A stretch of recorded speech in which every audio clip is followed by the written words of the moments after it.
Good morning guys, hi. Today I'm going to be doing a question and answer on mental health and mental health problems. So last week I put a question on my social media sites and posted my email so that people could send me questions about mental health in general or mental health problems or any questions they wanted to ask me about mental health. So I had quite a few come through my email. I had some on Facebook, a couple on Twitter, and then I had anonymous ones. So I put together like a list of the most important, and I came down to the top 8 that I wanted to answer. So I've wrote them down on a Word document which is beside me, just so that I can make sure the questions are okay. And let's get started. So my first question was by Alex Jones, who is an amazing friend of mine, which I happen to have a picture of right here. Look how cute we are. So he asked, why are mental health services so hard to access in Wales? And I'm from Wales, so I obviously have an experience of the mental health services in Wales, and through my experiences I would say there's a lack of something. So I wrote like some notes. So I thought maybe a lack of funding, a lack of facilities, a lack of staff. Like, because there's not enough staff available, you get put onto a waiting list which takes months even just to see someone, and then when you eventually do see that person, they might not be as trained as you would like them to be, because they're the only person that's available to talk to. So if you had a more complex mental health issue, or if you had a really little mental health issue, not that all mental health issues are not serious, because they are, but you would get sent to the same person, which is probably not going to be as helpful as another disorder that they may help someone with. So I think it's mainly due to the funding that mental health gets in Wales. Like, I know this applies to most of the UK as well. Like, there's not as much funding for mental illness as there is for physical illness, which is not good, but we are working on changing that. So I hope that answers that question. So question 2 is, you don't have to be thin to have an eating disorder. Can you explain this? So this is from my friend Billy, who I met at the Feel Happy Eating Fix, which was in London, and there was 12 of us, I think, who came together and made like a kind of government document that we sent to Parliament of our opinions on eating disorders and what we like, our recommendations basically, because of our experiences with eating disorders. And I am quite opinionated about weight and eating disorders because it's something that's very personal, and I did write a blog post in June about it when I came back from the Feel Happy Eating Fix. And like I said, when it comes to eating disorders, there is no size guideline. Eating disorders are a psychiatric illness of the mind. It's the way you think about food, it's the way you feel about food, like, it's the way you look at food. Like, I could look at food and be like, no, that's really bad for me, I don't want to eat that, it's got calories in it, I'm not going to eat it. It's not, physically it can play a factor, because obviously if you eat too much you put on weight, and if you eat too little you lose weight. That's like rules of weight or whatever that is. And yeah, that does play a factor, but the weight is not the main symptom of an eating disorder. It's not the core of eating disorders. Eating disorders develop because of a person's mental state. Like, usually you wouldn't look at food and be like, oh no, that's really bad, no, I can't eat that, or oh, I've ate this, now I've got to go be sick. Like, that's not what everyone thinks of. It's the mental, like, in the brain. So it just, if someone's thinner and they have an eating disorder, it doesn't mean that their eating disorder is worse. They could have started off at a smaller weight.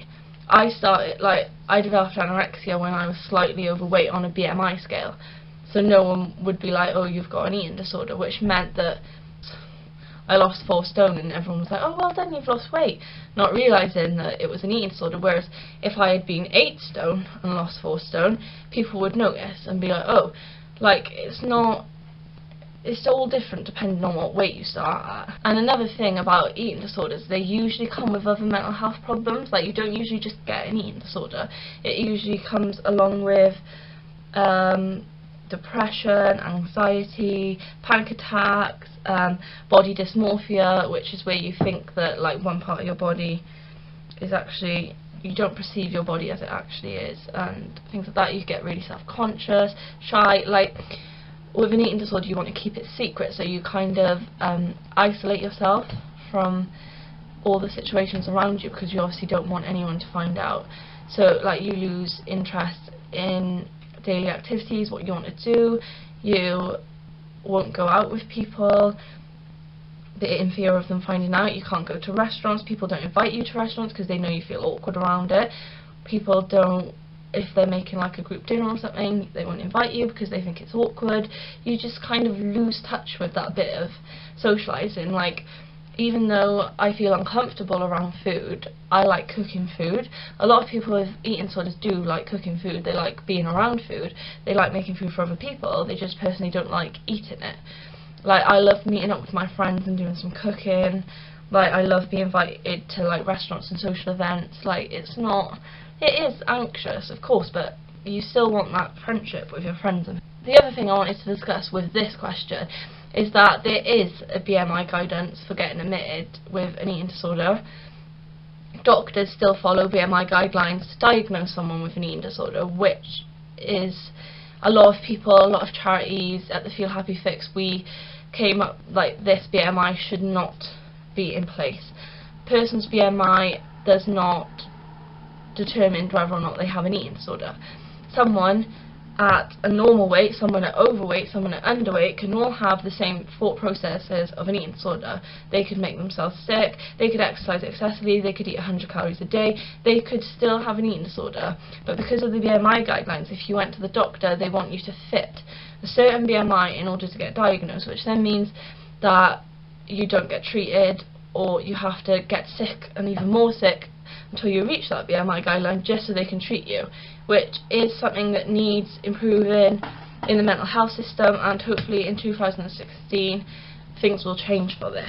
So the third question was by Jasmine Denton, and she said, what are the different types of mental illness? So mental illness is so broad, there is so many disorders. I think in my research I found that I did before, there was 200 categorised mental illnesses, which is quite a lot, but I've made a list of the most common, like what most people usually hear of, or like the most people suffer with. So we've got anxiety and panic attacks, bipolar disorder, which is a mood disorder, body dysmorphia, which I explained in the eating disorder question.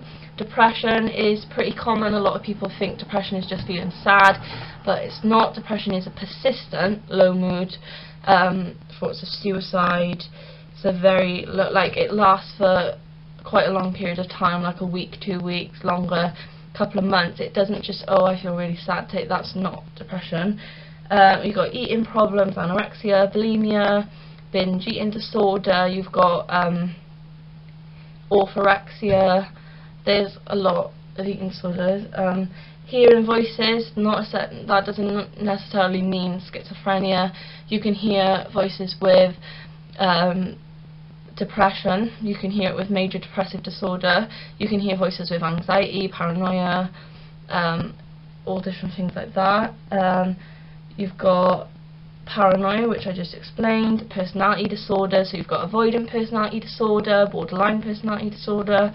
There's quite a few in that category. Phobias, extreme phobias, OCD, things that stop you going out and things like that. Post-traumatic stress disorder, usually after traumatic events. Psychotic experiences, not necessarily schizophrenia. Then you've got schizoaffective disorder, schizophrenia, which I've kind of touched on. Seasonal affective disorder, which is usually comes as a class of depression, I think. Self-harm, sleep problems. Sleep is quite big. Like, people don't assume that sleeping patterns and problems are part of mental health, but they are. Negative sleep patterns, not being able to sleep, sleeping too much, can actually affect your mental health. And then we've got obviously suicidal thoughts, which links closely with depression, but it's not completely with depression. So that is the list that I thought was the most people would mostly recognise as mental illness. So the next question is by Georgie Orion, and he said, have you ever used CAMHS? So CAMHS is the Children and Adolescents Mental Health Service, and yes, I have used CAMHS. I first used CAMHS when I was 14, I think, and that was for self-harm and depression, and then I used it again for an eating disorder. And my experience with CAMHS has been negative, but I live in a small area of Wales which doesn't have much funding or facilities for mental health, so I think that played a factor in it. But I had a team, like a community team of CAMHS, who was like built up of like psychologists and therapists and things like this, and I just didn't seem to connect with the people that were supposed to be helping me. Like, they didn't provide me with tools that I could actually use to help me, so I had quite a negative experience. I pulled out from CAMHS and from my eating disorder and let my eating disorder get worse, which wasn't good. And then the CAMHS, like, obviously now I've transferred to being 18, so the CAMHS no longer applies to me. So that's my experience. But I think some people probably do have a good experience with CAMHS, and I think it could be a good service in certain areas, but in my area where I live it's not. So the next question is by Annabelle, and she says, what is mental health? Pretty important question for a mental health question answer, I think.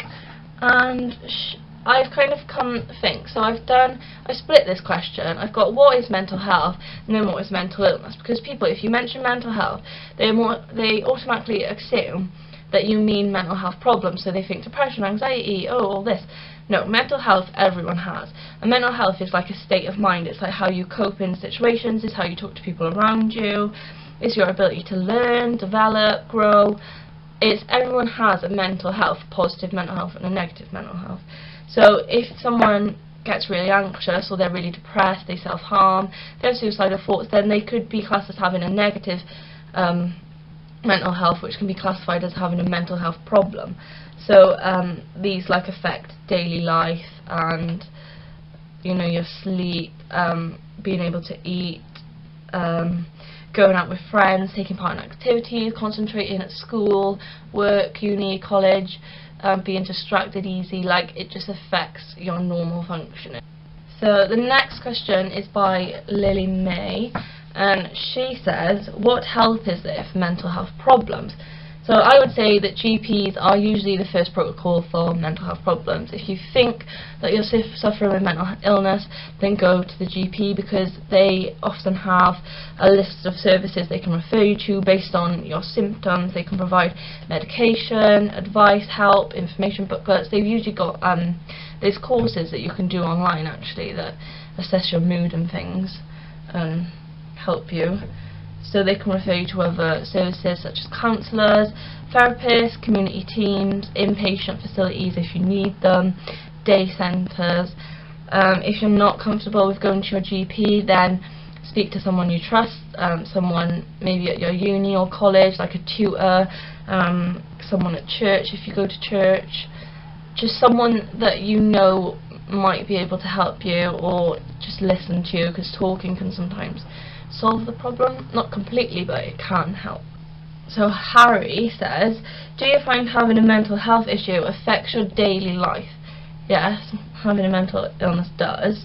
It affects all aspects. It affects my friendship, because you don't want to be isolated, but you feel that's the safest way, so you tend to stay in your room more, like in fear of people finding out or thinking, oh, they don't want to hang out with me, I'm really depressed. Or I kind of just split from social aspects, like with relationships and things that can be difficult, especially explaining to someone you've just met and you really like them that you're not well. That's quite tricky. Carrying out daily tasks for me can be hard on days that I have down days, like getting out of bed is not even an option. You know, that affects eating, it affects going places. You get quite closed in, obviously led in bed all the time. I notice I'm exhausted a lot of the time when when my mental illness is bad. You just get really, because your brain is all over the place, you're kind of like, oh, I'm so tired. And my sleep patterns get bad. I usually go to sleep really, really late because I can't sleep, and then wake up really, really early, or I'll wake up throughout the night, or I'll just want to sleep all day. So it's kind of, yeah, mental health, illnesses and issues affect every person that they affect. Like, someone who has a mental illness will be affected by it, they won't not be affected. Last question is by an anonymous person, so I don't know their name, and they said, how can you learn to cope with panic attacks? So I do have a history of panic attacks, and panic attacks can be very scary, and that makes it hard to deal with them. But personally, my tutor at college taught me cognitive behavioural therapy, and if you search online for cognitive behavioural therapy worksheets, you can usually find a lot of them that deal with your issues. I've got a little CBT folder, and I've got some worksheets in here. So I've got an anxiety worksheet, so it basically tells you like the physical sensations of it. They've got cycles of anxiety, triggers, you know, unhelpful thinking habits. They've got mood charts where you can kind of look at it and think, oh, what am I feeling today? If that doesn't work, if you can't self-help, like I find it difficult to self-help sometimes, go to your GP. They've got information booklets, they've got advice, they can refer you to people who know about panic attacks. There's medication if you want that option. I know a lot of people don't like going on medication, but there are medications that can help. So I hope that answered your questions, and thank you for asking me them. If you have any more video ideas, post them in the comments below, and I will talk to you soon. Bye!